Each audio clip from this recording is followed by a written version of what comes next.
Thanks, Calvin. I'm here in Mabee Memorial Hall in Dean Rand Ziegler's office, and we're going to discuss the Joint Committee. So, Rand, will you talk to me first of all, just what is this Joint Committee? Well, a couple weeks ago, President Pat Long indicated to the university community that we would have to cut and reallocate some faculty positions.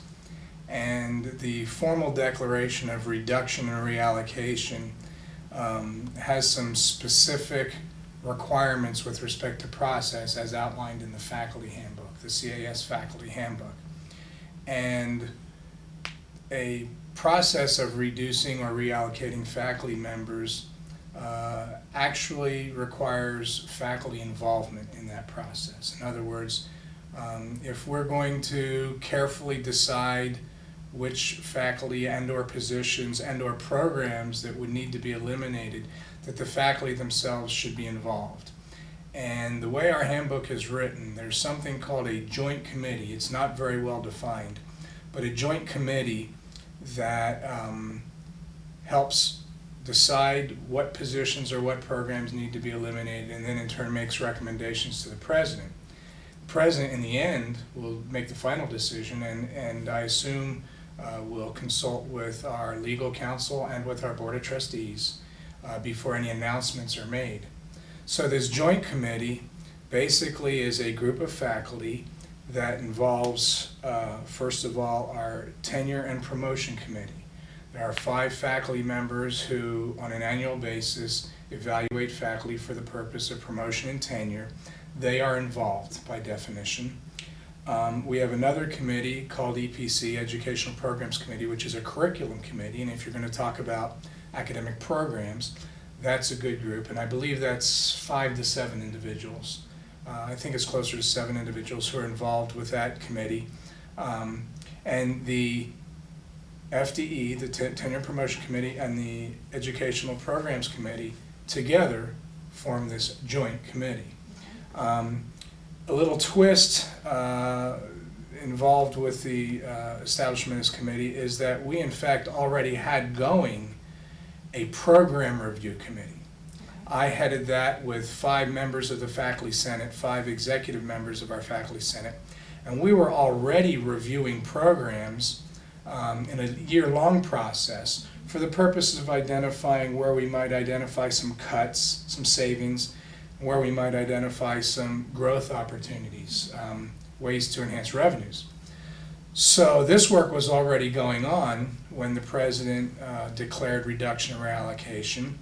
And so that this joint committee wouldn't have to start from scratch, the president asked the faculty as a whole if this joint committee could also include the members of this academic program review committee who already had lots of relevant data to join with the other 2 committees to form what is amounting to be, I believe, a 17 or 18 person committee that will in fact serve as the body to make recommendations to the president about programs and or faculty positions that would be eliminated.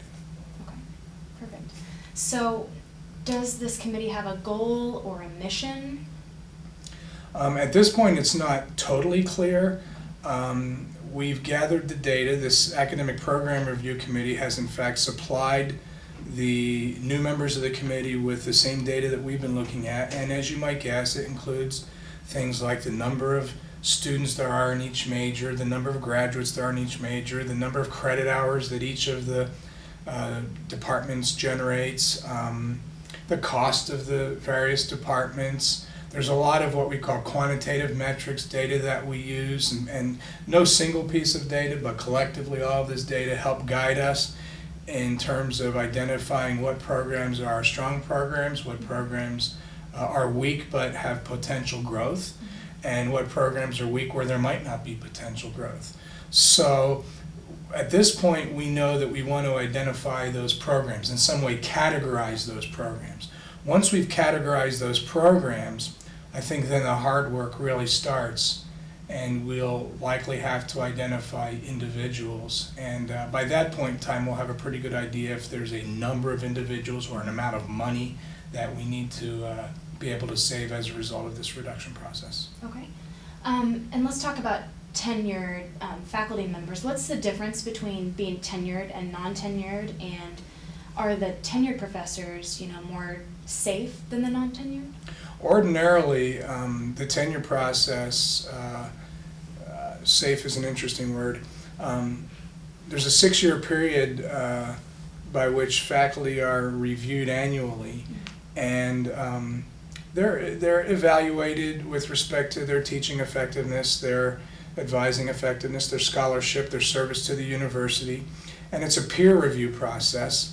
And as a result of that 6-year, what we call probation period, this promotion and tenure committee that I've talked about earlier, who's part of the joint committee, each year they make recommendations to the president and the board of trustees of faculty members that they believe have achieved at these various levels to the point where they would like to grant tenure, which is in a sense a type of job security. It allows for a freedom that comes with the Academy of Higher Education, and in most circumstances, tenured faculty would not be considered when we're thinking about elimination of faculty or reducing the number of faculty. But this official declaration of reduction and reallocation, as defined by the handbook, is made regardless of the tenure status of the individuals. So because the evaluation, the process is going to target programs, we don't know whether the program being targeted will involve all untenured faculty, some tenured faculty, or did I say no tenured faculty? In any event, we identify the program regardless of the tenure status of the individuals in it. And if the program is one that is weak and is unlikely to see growth, then it's possible that decisions might be made somewhere along the way that would involve tenured faculty. Okay. And what kind of timeline is the committee on, in determining all these different tasks? Well, the program review committee that I talked about earlier, I like to call it the healthy work that we were doing. We had intended to complete the process in the spring. And we knew when we were doing that work that it might end up having an implication on faculty positions, but it wasn't the directive. This most recent declaration of reduction and reallocation gave us a 6-week window. The president wanted to have recommendations to her about programs and/or positions by December 15th. Okay. So let's talk about, how does this affect students on campus? Well, if we do our job right, it should affect relatively few. And I say that because we're focusing on programs. My guess is that the work of the committee is not going to be focusing on programs that have many, many, many students, many, many majors, or serves even through general education many, many, many students. A program is considered weak for a reason. It's very possible that students, today's students, are not as interested in that particular major anymore. The major at Baker might not attract high school students or transfer students, or once students are even at Baker, it's not something that students who are already here tend to be interested in.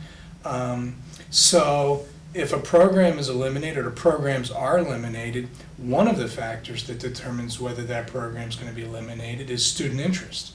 And so while there will certainly be a very small number of students who might be currently majoring in that program, we would have to decide how to honor them through their graduate year.